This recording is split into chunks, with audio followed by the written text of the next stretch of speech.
Hello there, my name is Emin, I represent company EMCsoft, and in this video I want to show how you can set up incoming mail for self-hosted Bitrix.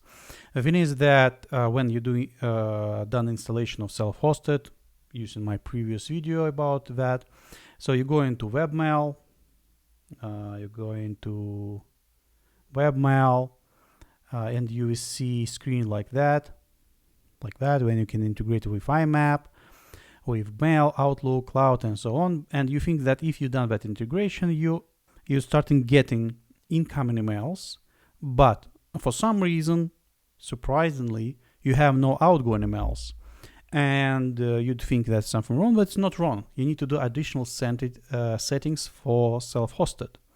You don't need that to do for cloud, because Bitrix provide that as external SMPT for cloud using own SMPT server, but for self-hosted you need to do that settings your own.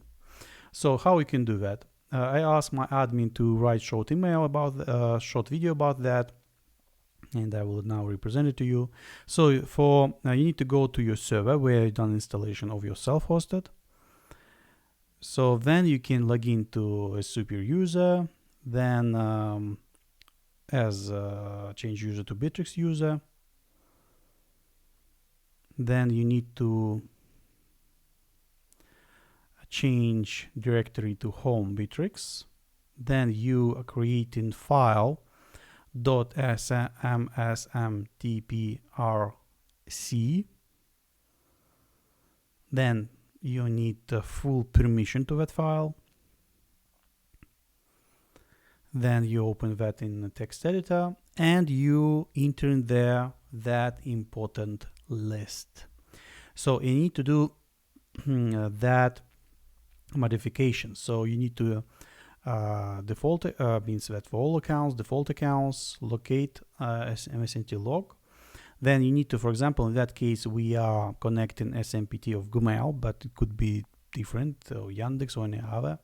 So you need to set up port so it will be one email should be used for all outgoing emails via you sending your emails.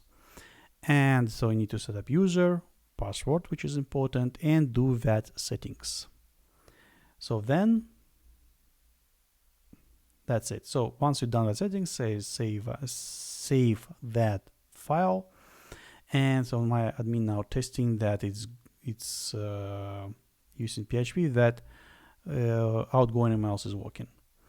So that's it. Actually, sounds quite simple, but from my experience, many clients struggle to do that. So if you have any questions, ask questions in comments under that video. If you like that video, click like. Thank you and bye-bye.